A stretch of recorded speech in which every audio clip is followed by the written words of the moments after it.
గడిచిన 2 దశాబ్దాలలో ప్రపంచంలోని మహాసముద్రాల్లో 5వ వంతుకు పైగా నల్లగా మారాయని యూకేలోని యూనివర్సిటీ ఆఫ్ ప్లీమత్ అధ్యయనం తెలిపింది.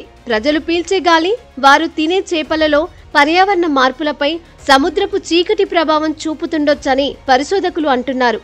తీర ప్రాంతాలు, బాల్టిక్ సముద్రం వంటి ప్రాంతాల్లో మహాసముద్రం నల్లగా మారడం పెరుగుతోంది. ఓషియన్ డార్కెనింగ్ అని పిలిచే ఈ ప్రక్రియ వల్ల సూర్యకాంతి నీటిలోకి చొచ్చుకుపోవడం కష్టంగా మారింది. గ్లోబల్ చేంజ్ బయాలజీలో ప్రచురితమైన అధ్యయనం ప్రపంచ మహాసముద్రాల్లో 21% ఇటీవలే నల్లగా మారినట్లు పేర్కొంది.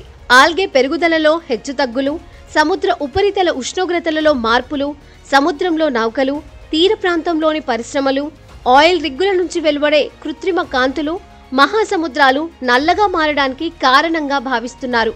సముద్రపు పైపొరను ఫోటిక్ జోన్ అంటారు. మొత్తం సముద్ర జీవుల్లో 90% ఇక్కడే ఉంటాయి. ఆరోగ్యకరమైన గ్లోబల్ జీవరసాయన చక్రాన్ని నిర్వహించడానికి ఈ ఫోటిక్ జోన్ చాలా కీలకం. అత్యధిక వర్షపాతం కారణంగా వ్యవసాయ భూముల్లోని పోషకాలను, పురుగుల మందుల అవశేషాలన్నీ కలిసి సముద్రంలో చేరడం వల్ల కూడా సముద్రాలు తరచుగా నల్లగా మారుతున్నాయి. నీటిపై తేలియాడే మొక్కలు, సూక్ష్మజీవులు వంటివి కారణమవుతున్నాయి. వాతావరణ మార్పుల కారణంగా ప్రపంచవ్యాప్తంగా చాలా చోట్ల అత్యధిక వర్షపాతాలు ప్రస్తుతం సర్వసాధారణంగా మారుతున్నాయి. మొత్తానికి ఈ వార్త అందరిలో ఆందోళన పుట్టిస్తోంది.